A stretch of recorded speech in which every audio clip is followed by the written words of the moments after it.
We are here in the home of Fleda Litty, nee Vaughn. The date today is New Year's Eve 2013. Fleda is my aunt, and she was born February 26th, 1914. So she is soon to be 100 years old.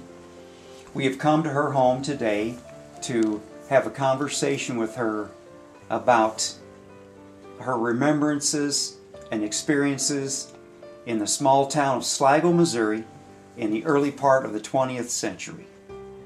So that's what we're going to do. We're just going to have a conversation about those old days.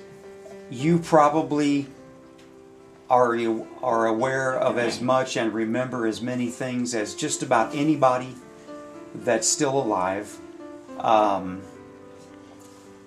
First, I'd just like to ask you, what are your general remembrances of the town of Sligo when it was still a town, when it was still intact and there were quite a few people living there? Well, it was, of course, I thought it was a big town. And there was lots of houses, but they were separate houses for those that worked for the railroad company. Right. And Sligo's delivered. Remember, your grandpa was the brakeman on the train. On the Sligo and Eastern Railroad. Yeah, yes, on the Sligo Eastern. And I remember that so much as a kid. See, Dennis, I think I was about 7 when I moved to Sligo, because I hadn't been in school yet. And we went to Sligo so I could go to school. There were no other kids around. Was there a particular reason that you hadn't started school earlier? Yeah, that's the reason. And so we went to Sligo, and my dad, of course, got a job and on the train. And the joyous part about it being there, when the train had come in of the evening, it depended on how many cars they had, loads. And us kids would all run, not just Lee and I, it was the neighborhood kids. So the train returning to Sligo from East End was an event. By Burnham and East End. And we thought that was so funny to run down there and meet the train and see what our dads brought us. That was an event. Now, did that train normally leave out in the morning? Yeah. Early it went. It went early in the morning, and sometimes it didn't get home till late. It just depend on the load they were bringing. How much merchandise they had to unload. It was busy. It was Burnham and Bisbee and East End post office. See, they carried the mail. That's right. Yeah. Served numerous purposes. There probably wasn't much for roads that direction at that time, so the train and the tracks were about the only way to get things. That's right. When I met the train, we were little. Little bitty. Yeah. I see. And actually, honey, that house you're living in. Yes. Is exactly like the one that we lived in. Now, you were born about 2 miles away from Sligo proper. Then did you all move up into Sligo for a time? No. You lived there? We moved. We moved to the Gregory place. And that's where Dad was born? That's where Lee was born. I see. I remember that very... Grandma holding me up to the window and trying to entertain me. And but I don't remember, honey, how long we lived there. Not long. Mm-hmm. Until we moved on the Tom Roberts place. Are you meaning to say that you remember when Dad was born? Oh, sure do. Well, that was 96 years ago, this January 18th. I can't help it, you know what's amazing. Oh, no, I believe you. It was Dr. Medlock from Salem delivered him. And when I had my tonsils taken out, he took my tonsils out. And we had the nice conversation, and he wanted to bring me home. He's from Cherryville. That's where he originally from. But he was one of Missouri Baptist's wonderful doctors. Well, where was it that you had that procedure done, that you had your tonsils taken out? In Missouri Baptist on Taylor. Oh, so you came up here to do that. How old were you when that was done? Well, that was after I was married, honey. So you had your tonsils out later? That house you're living in? Yes. Oh, exactly the one that we lived in, right on the corner. And there was 4 rows of houses in the main part of Sligo. Well, I've never known that you lived in that house. There was an upper row which we lived on, and then there was two rows. There was a row behind us, and then there was a road and 2 more rows of houses. The railroad people worked, and they were special. Now, of course, we had a barber shop. Yes. And we had the company's store. Mm-hmm. And of course, we had the offices where everything was took care of. Right. And then we had a row of houses that goes up by the side of the school, that the I say that people that run things. Company people. Yeah, company. Heine McGinnis is one I remember. Heine McGinnis? Heine McGinnis. He worked on the railroad, I believe, didn't he? Oh, he did something down to the 2 big old houses. Well, there were a lot of employees in there. there. Train in, pulled the train in. He worked around them there. A lot of maintenance there for the facilities and the railroad at that time. Back to your house. I've always understood that my house was moved to where it is now in about 1914 by Grandpa, your father, and Uncle Henry. But it's a house that you lived in Sligo proper before that. That's what you're telling me. No, I didn't get that. Well, the house I live in now, you say it's one that you lived in up in Sligo before they moved it to where it is now. No, I'm talking about the house you're living in. Right. Come from Sligo. Right. You know what they paid for it? I've heard $50. 25. The reason I know I had to wait till I got too old to find out a lot of this stuff, because I got in this book. It's all about Dent County. Mm-hmm. And it says they sold them for $25. Of course, that was if you tore them down yourself and cleaned up. and they did do that. Yeah. Uncle Henry and Grandpa Yeah, they sure did. disassembled that house there, and no doubt used horse and wagons to get it to where it is now. And you know, they was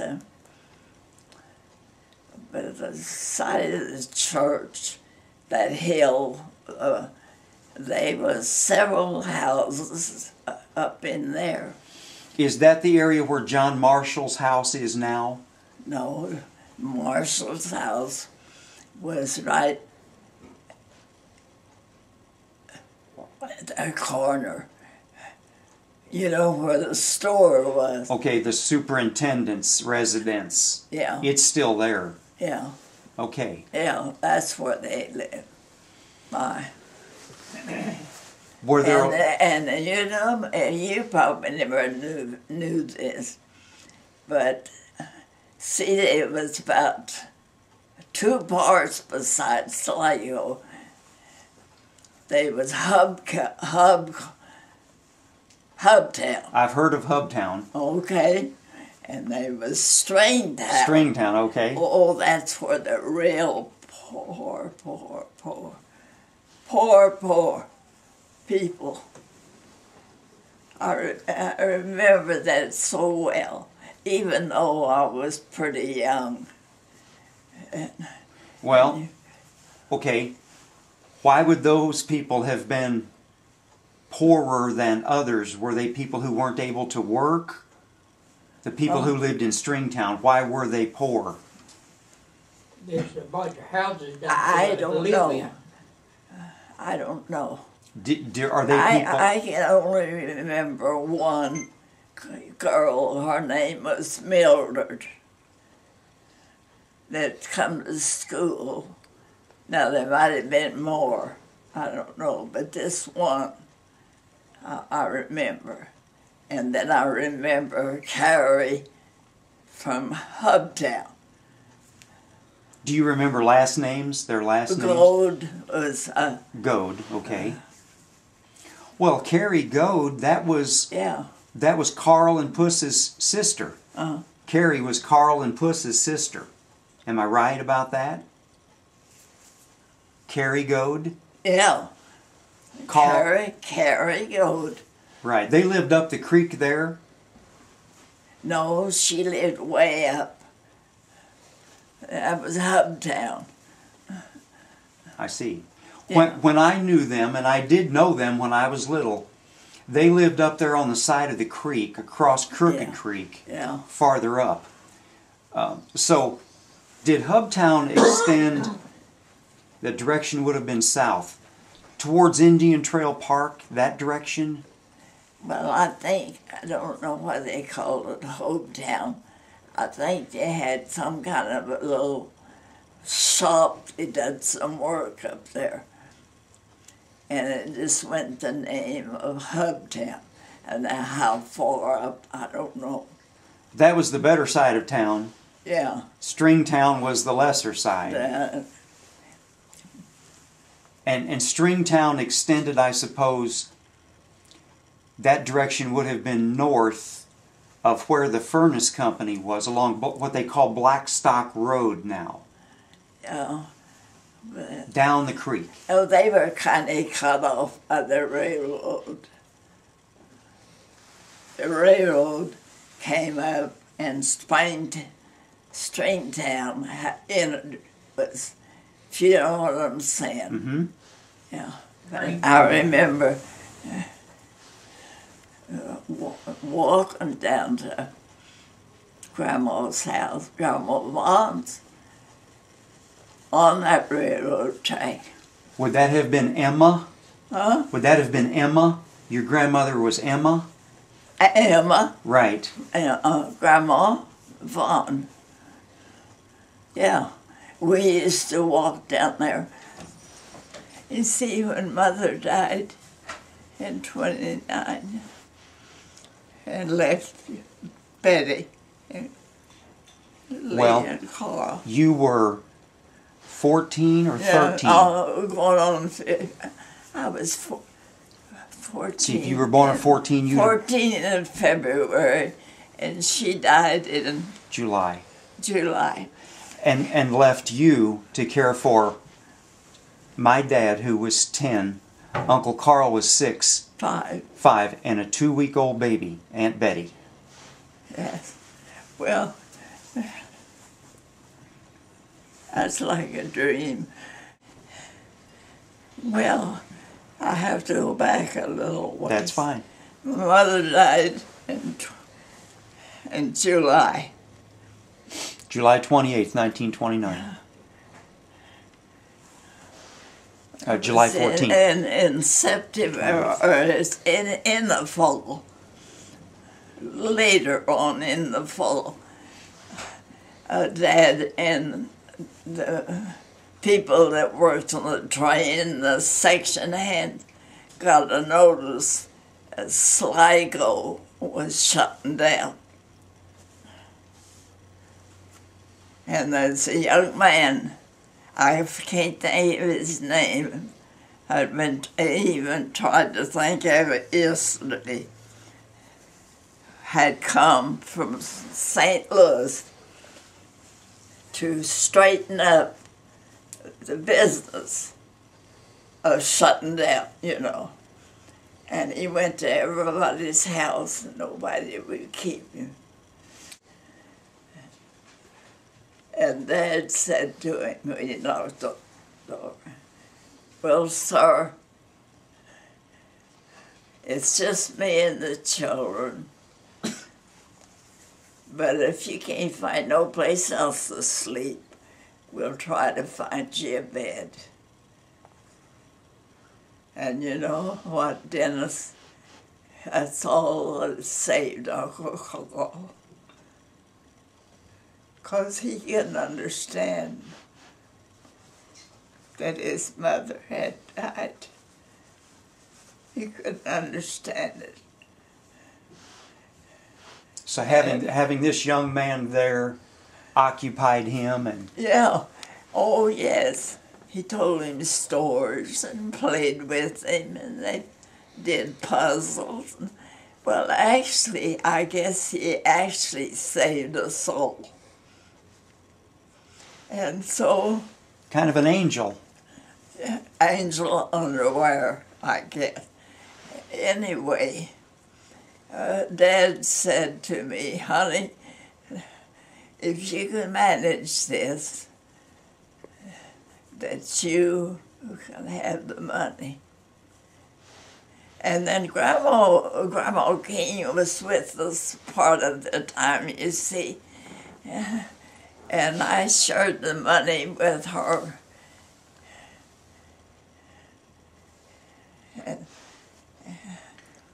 You all sort of stuck together in those days. Oh, you know what? That book that Kathleen brought a lot of light to me, because after Mother died and this young man came, I had got a Victrola for my 12th birthday, and nobody else had one. And it kind of drawed people. No doubt. That was for a purpose. In the town of Sligo, would you say that was a close-knit community? Did you know a lot of the people? Were they friendly to each other? We only had, we just knew the ones that were living in this circle. That in James, the people that worked on the train, mm-hmm. and those that on the section, and those that worked in and around, like McGinnis and Garrison. Another woman, Garrison, I think was his name. He did something with the tool shed. So actually, we just had our own friend. Well, it wasn't a big school. Is it the school that is there now? The same The one, one only there were 2 rooms. There was 2 rooms. Actually, most of our kids that went to school was like Carrigold from way up the Edgars. Sure, Edgar's. Yeah, there wasn't too many kids. See, Jameson's only had 2 children in the Satterfield, and well, no, there wasn't. If we didn't have outside kids, we wouldn't have much of a school.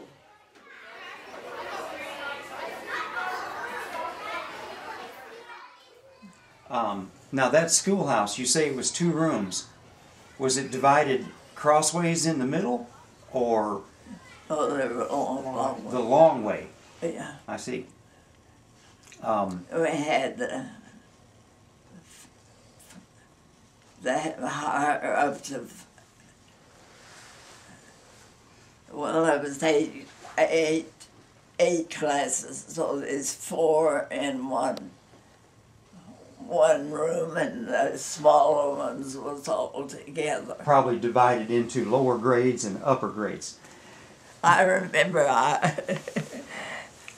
Dennis, you know, we had a strict Arthur Weber. Oh, he was all afraid of him. And we went home for lunch. Which was right across the road at that time? Several of us went home for lunch. And we hurried back so we could play train, hold on to one another, and we weren't supposed to do that. Well, he was strict, wasn't he? Yeah, and Irma Chapman went and said, "Oh, go ahead, kids, and play." She didn't live in town. She was one of the outside that came.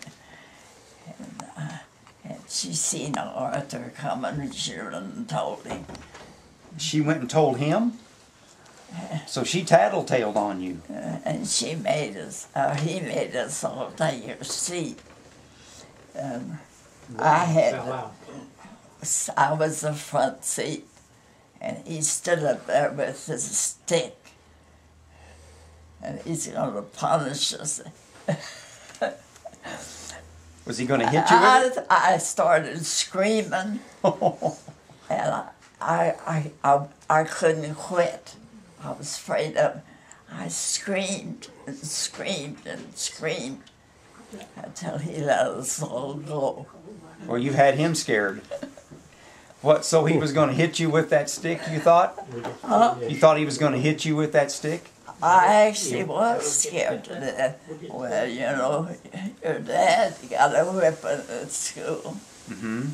Did he tell you about that? I think so. There's a story that Grandpa Hudson, Mom's dad, threatened to kill that teacher because he whipped Beulah. No. Was that a different teacher? Yeah. Your Grandpa Hudson and Mother went to Salem and got a teacher fired. He whipped the blood out of your dad's legs and Beulah's. But that wasn't Arthur Weber. No. Different teacher. Another teacher. Probably later on. Oh, yes, Weber was gone. Oh, yeah, that was after I was out of school. Well, it sounds like they had a tough time getting good teachers in Sligo. And our kids weren't mean. They weren't mean, the kids. Well, what did you do for fun, or you might say for leisure, after school or on weekends? Well, actually, honey, for the other. See, we had another store across from where we lived. Mm-hmm. A Cooksey's store. Cooksies. And there was quite a bit of vacant ground, and we played ball after school. We didn't play ball in school, because it was too close to the church. Wasn't enough room. Now, what is your earliest remembrance of Dunlap's store? Of what? Dunlap store? You know, you could go up there and buy anything. Okay, now was that Arch's or Arch's dad? Honey, it's Arch. Arch. Was Dewey Dunlap Arch Dunlap's father? Now that we don't know. Okay. Yeah. I always thought, but it's not in the book. Dad says he thinks Dewey was Arch's dad. Well, that's what I always thought. And it could have been, I don't know. Do you remember Irma Dunlap? Arch's wife? Emma. Emma. I think it was Irma. Was it Emma? Emma Dunlap. Emma. Do you remember her? Well, sure, she married Jake's cousin. Well, I didn't know that either. Yeah, she was a Liddy. I didn't know that. Okay. She was a Liddy. When did they open the store that's up on Highway 19, as near as you can remember? Well, it was after. No, we was still.